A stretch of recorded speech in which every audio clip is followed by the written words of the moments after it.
आपल्या सगळ्यांकरता ही आनंदाची गोष्ट आहे की संपूर्ण महाराष्ट्रामध्ये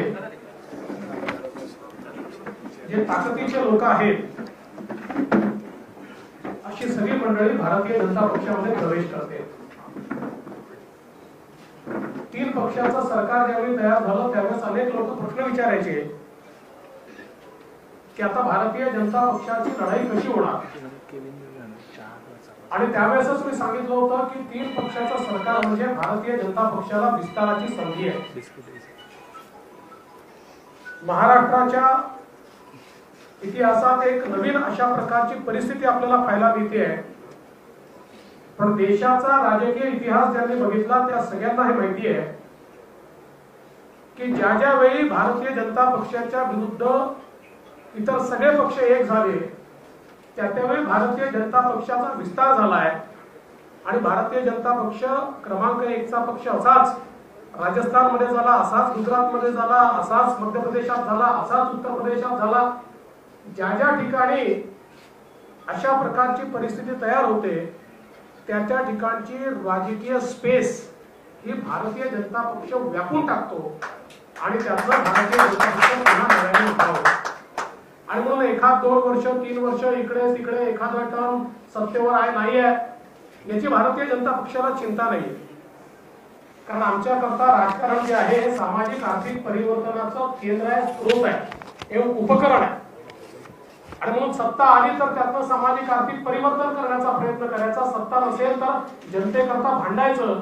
आणि आज उद्या महाराष्ट्राने बघितलं ओबीसीच्या प्रश्नावर आमच्या 12 आमदारांचा बळी हा त्या ठिकाणी त्यांनी दिला तरी देखील भारतीय जनता पक्ष मागे हटला नाही. आणि आज ओबीसीचा प्रश्न इतक्या ताकदीनं भारतीय जनता पक्षाने लावून धरला. वेगवेगळे जे समाजाचे प्रश्न आहेत ते आम्ही सातत्याने लावून धरतो. आणि अशातच ही सगळी ताकद वाढवण्याच्या दृष्टीनं वेगवेगळी मंडळी ही भाजपमध्ये प्रवेश करतायत. सन्माननीय कृपाशंकर सिंग साहेबांचा प्रवेश या ठिकाणी असाच महत्वाचा आहे. कारण कृपाशंकर सिंग यांनी घेतलेला प्रवेश हा एक पक्ष सोडून दुसऱ्या पक्षात प्रवेश नाहीये, एक विचारधारा सोडून दुसऱ्या विचारधारेत केलेला प्रवेश. कारण कृपाशंकर सिंग यांनी वर्षानुवर्ष काँग्रेसची विचारधारा त्या ठिकाणी त्यांच्याकडे होती आणि त्या विचारधारेने त्यांनी प्रामाणिकपणे काँग्रेसमध्ये काम केलं. परंतु ज्यावेळी हा 370चा मुद्दा आला त्यावेळी त्यांची राष्ट्रीयता जागृत झाली. आणि माझा देश एकसंघ होत असताना माझ्या देशामध्ये काश्मीरचं संपूर्ण अनकंडिशनल म्हणजे काश्मीर तर भारताचंच आहे पण अनकंडिशनल विलीनीकरण मोदीजी करतायत आणि कुठल्याही प्रकारचं रिस्ट्रिक्शन राहणार नाही अशा प्रकारे जो काश्मीरचा मुद्दा आहे त्याचं परमनंट सोल्युशन हे मोदीजी काढतायत. आणि त्याला काँग्रेस विरोध करते आहे हे त्यांना सहन झालं नाही. आणि जेव्हा त्यांनी पत्र पाठवलं आम्हाला माहिती नव्हतं, आमच्या कुठल्या संपर्कातही ते आले नव्हते. ज्यावेळी अशा प्रकारचं पत्र त्यांनी पाठवलं त्यानंतर मला ज्यावेळेस ते पत्र पाहायला मिळालं मग मी त्यांना संपर्क केला. मी म्हटलं कृपाजी क्या आपके मन में है? बोले नहीं मैं तो कांग्रेस में हूं लेकिन अगर कांग्रेस 370 का समर्थन नहीं करती है तो मैं यहां नहीं रह सकता, ये मैंने तय कर लिया.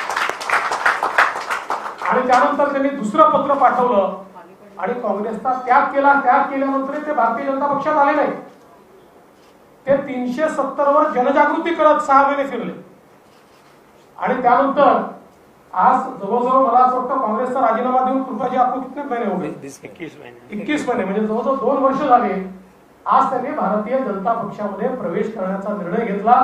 म्हणून मी सांगितलं काँग्रेस पक्षातनं भाजप पक्षाचा प्रवेश नाही आहे. एक विचार त्यागून हा जो राष्ट्रीयतेचा विचार आहे, राष्ट्रवादाचा विचार आहे, या विचारामध्ये हा प्रवेश त्यांनी घेतलेला आहे. म्हणून मी त्यांचं अतिशय मनापासून या ठिकाणी स्वागत करतो, अभिनंदन करतो. यतीन कदम यांच्यासारखा एक अतिशय तरुण तडफदार अशा प्रकारचा नेता की ज्याने ओझरमध्ये प्रचंड मोठं काम त्या ठिकाणी उभं केलं आणि खरं तर एक मोठा वारसा समाजसेवेचा त्यांच्या घरी आहे. वडील असतील, मातोश्री असतील, यांनी समाजसेवेच्या माध्यमातून त्या ठिकाणी आमदार म्हणून काम केलं आणि आमदार म्हणून काम करत असताना त्यांनी देखील एक आपला वेगळा ठसा त्या ठिकाणी उमटवला आणि अतिशय तरुण वयात ग्रामपंचायत पासनं तर जिल्हा परिषदेपर्यंत आणि खरं तर त्यांना जर आम्ही तिकीट दिलं असतं तर कदाचित ते या विधानसभेत देखील दिसू शकले असते. इतकं चांगलं काम हे त्यांनी त्या ठिकाणी खऱ्या अर्थानं उभं केलं आणि अशा प्रकारचा एक तरुण जो जमिनीशी जुडलेला आहे, शेतकरी शेतमजूर यांच्या समस्या जाणतो, त्याच्याकरता भांडतो आणि अशा प्रकारचा हा एक तरुण आज भारतीय जनता पक्षामध्ये प्रवेश करतोय. म्हणून त्यांचं देखील भारतीय जनता पक्षामध्ये मी मनापासून स्वागत करतो आणि आज या कार्यक्रमाच्या निमित्ताने पुन्हा एकदा माननीय आपले अध्यक्ष चंद्रकांत दादा पाटील यांच्या नेतृत्वामध्ये महाराष्ट्रातली भारतीय जनता पार्टी रोज मजबूत होती आहे, नवीन नवीन शिखर पादक्रांत करते आहे आणि मला विश्वास आहे की त्यांच्या नेतृत्वामध्ये नंबर 1 चा पक्ष भारतीय जनता पक्षच असेल हा विश्वास मी या ठिकाणी व्यक्त करतो आणि माझं बोलणं सोडतो. भारतीय जनता पार्टीचा विजय असो, भारतीय जनता पार्टीचा विजय असो. सभा शासनाप्रमाणे एखादं समारोपीय मार्गदर्शन झालं की नंतर बोलायचं नसतं, पण कृपाजींनी पण इच्छा व्यक्त केली आणि विकासजींनी पण इच्छा व्यक्त केली. तो शुरू में मैं आपको विनती करता हूँ कि आप कृपाजी का जो भारतीय जनता पार्टी में प्रवेश हुआ है उस पर शुभेच्छा दीजिए. कृपाजी में बात करना चाहते हैं.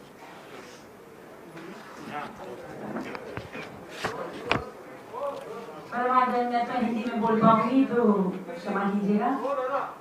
परमादरणीय प्रदेश अध्यक्ष आदरणीय पाटिल जी, देवेंद्र फडणवीस जी, जो कि भारतीय जनता पार्टी केवल महाराष्ट्र के नहीं पूरे हिंदुस्तान के पूरे भारतवर्ष का चेहरा है.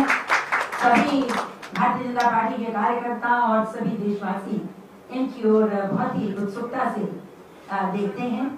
हमारे बीच में बहुत सारे हमारे पदाधिकारी हैं प्रदेश के. मैं पूनम जी का जो मेरे साथ पार्लियामेंट में है, विद्या जी मैं बहुत दिनों से जानती हूँ.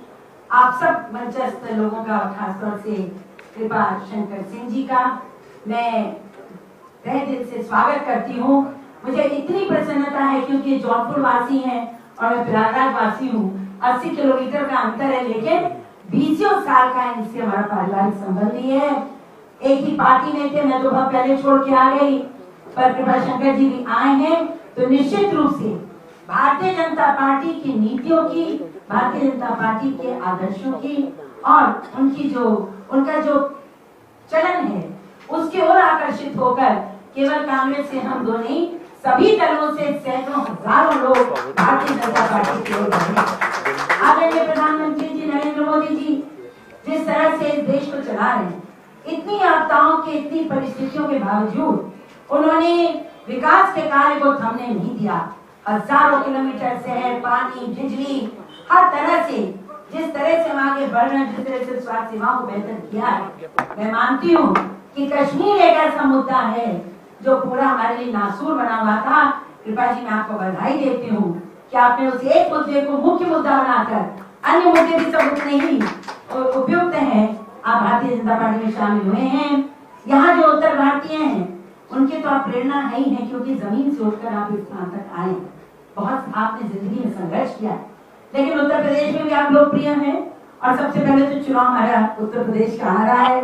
मैं आपसे निवेदन करूंगी, प्रदेश अध्यक्ष जी को थोड़ी मोहलत दीजिएगा कि उत्तर प्रदेश में आए और हम लोगों के साथ जुटकर और सारी दलों का, सारी पार्टियों को जब्त करके भारतीय जनता पार्टी की प्रचंड बहुमत से हम पुनः सरकार बनाए. इन शब्दों के साथ मैं आप सभी यहाँ पर निमंत्रित लोगों का, इनके शुभचिंतकों का, हमारे भारतीय जनता पार्टी के कर्मठ सहयोगियों, कार्यकर्ताओं को मैं अपनी ओर से शुभकामनाएं देती हूँ और कृपा शंकर जी का हार्दिक स्वागत, अभिनंदन करती हूँ उत्तर प्रदेश की भारतीय जनता पार्टी की ओर से. धन्यवाद. जय हिंद. कृपा जी तो अभी हमारे सिर्फ मुंबई के नहीं, राज्य के नेता बनेंगे, तो राज्य के नेता के भूमिका में वहां आएंगे प्रचार के लिए. मैं कृपा जी को कहता हूँ कि वो अपना मनोबल दे.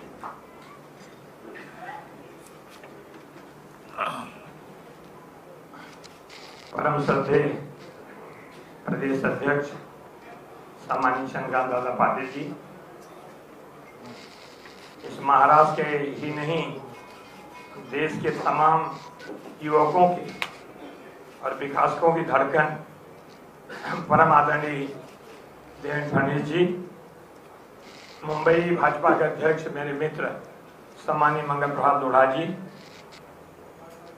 मेरे इलाके से हमारी जो सांसद है पूनमताई महाजन जी, हमारे कई सालों से मित्र पूर्व मंत्री विधायक सम्मानीय आशीष शेलार जी, दूसरी हमारी छोटी बहन विधायिका और पूर्व मंत्री श्रीमती विद्या ठाकुर जी, विधान परिषद में विरोधी पक्ष के नेता सम्मानीय प्रवीण दरेकर जी, हमारी बड़ी बहन जो मुझे आशीर्वाद देने आई, रोज अखबार में आ रहा था कि ये मंत्री बनेगी, वो होगा, सब छोड़ के आई, डॉक्टर गीता रघुनाथ जोशी जी, यहाँ हमारे सम्मानीय विधायकगण हैं, कालिदास कोलंबकर जब साथ साथ होते थे तो रोज गिनती गिनते कब आएंगे, परा गलोनी जी और गिरीश महाजन जी, हम लोग साथ साथ में रहते थे, लेकिन इंतजार हो रहा था। हमारी दूसरी छोटी बहन दीवानी रामदास फरांदे जी, उपस्थित सभी हमारे योगेश सागर जी, यहाँ बैठे मुंबई के हमारे सारे पदाधिकारी, चाहे माधव भंडारी जो हों, एक दूसरा हमारा जो मित्र है, छोटा भाई है प्रसाद लाट जी,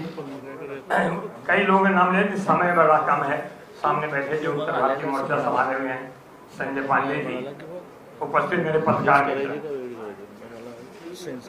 थोड़ा अजीब सा जरूर लगता होगा कि जो सालों साल तक एक कांग्रेस पार्टी विचारधारा के साथ मेरी राजनीतिक कैरियर शुरू करी, लेकिन आदरणीय देवेंद्र फडणवीस साहब ने पूरी अच्छी तरह से बता दिया है।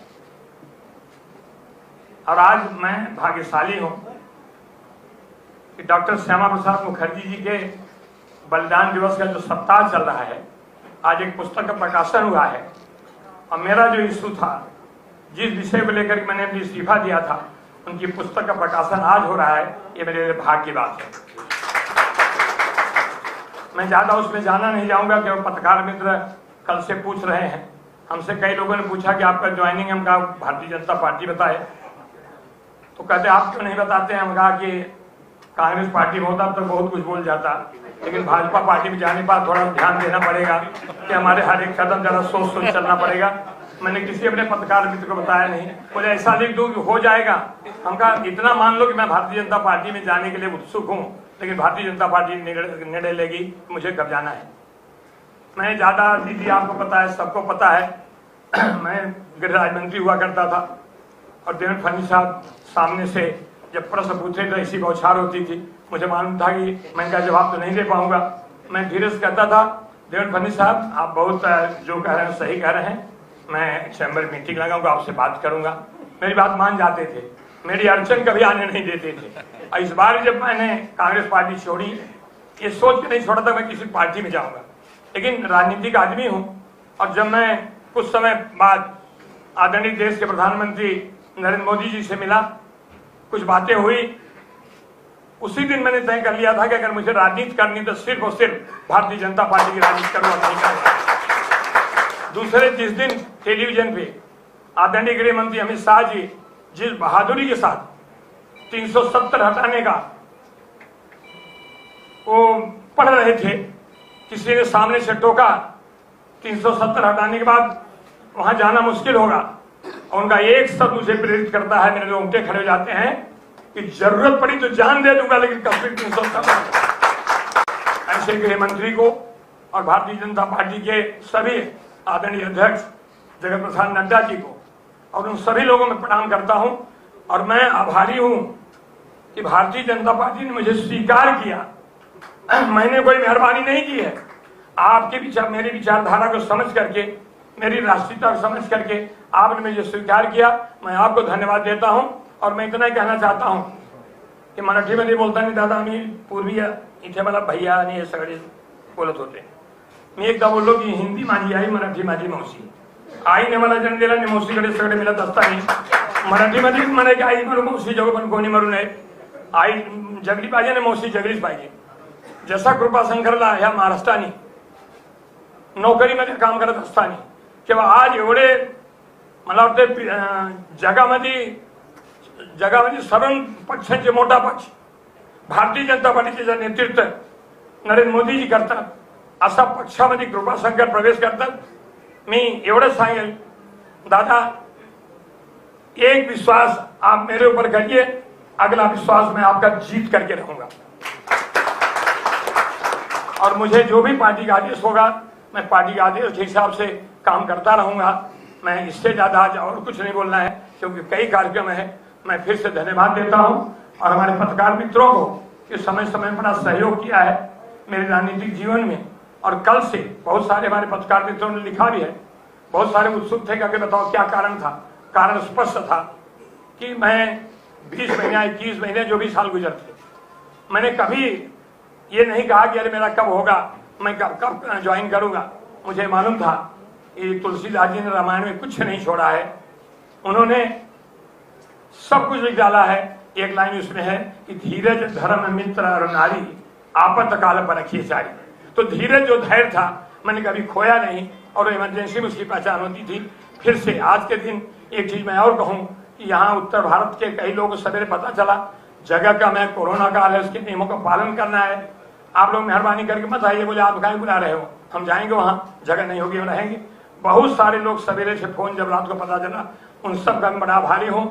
अभी तो ये शुरुआत है दादा, ये तो अभी झांकी है, अभी बहुत कुछ बाकी है.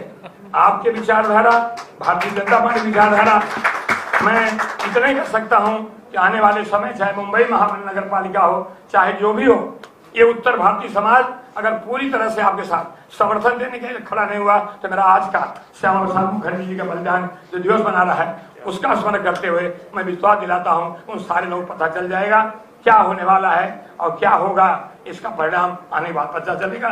धन्यवाद. जय हिंद, जय महाराष्ट्र, जय भाजपा.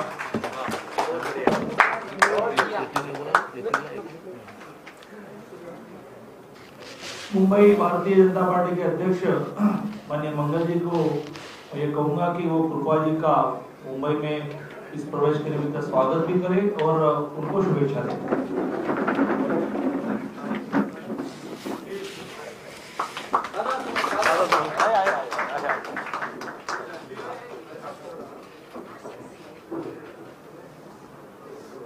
मैं मंगल जी को विनती करता हूँ कि वो कृपा जी यतीन दोनों को शुभेच्छा दे और सबका आभार करें. हमारे सबके नेता, महाराष्ट्र की नब्ज समझने वाले माननीय श्री देवेंद्र फडणवीस जी, महाराष्ट्र भाजपा के अध्यक्ष माननीय श्री चंद्रकांत दादा पाटिल जी, आज इनके प्रवेश का आनंद मनाने के लिए हम सब इकट्ठे हुए हैं. ऐसे कृपाशंकर सिंह जी, यतीन शरण जी और बड़ी संख्या में उपस्थित भाजपा के सभी कार्यकर्ता बंधुओं, पदाधिकारी और पत्रकार बंधुओं, मैं ज्यादा समय नहीं लेकर जो आनंद आज यहाँ पर इकट्ठे होने का आया है वो आनंद आज शुरुआत कर रहा है और वो दिन दूर नहीं जब इसी आनंद के साथ में देवेंद्र जी से हम रिक्वेस्ट करेंगे कि देवेंद्र जी आप आइए और मुंबई महानगर पालिका में भाजपा का झंडा फहराने के लिए कृपाशंकर सिंह जी भी रहेंगे, पूनम महाजन जी रहेंगी, आशीष शेलार जी भी रहेंगे और हम सब मिलकर मुंबई के लोगों को नई जिंदगी दे सकें. मुंबई की सत्ता काबिज करना हमारा मकसद नहीं है, पर 25 साल से मुंबई के अंदर जो कचरा जमा हो गया है वो हटाकर मुंबई के लोगों को उनका सपने का शहर देना, इस प्रयास में हम सब मिलकर काम करें. कृपाशंकर जी का इसमें बहुत सहयोग रहेगा.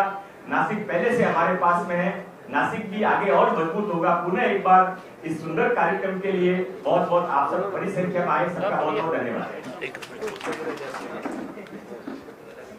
जिस विचार को लेकर हम काम कर रहे हैं उस विचार में हर व्यक्ति का स्वागत, हर व्यक्ति का सम्मान, ये हमारे विचार में है.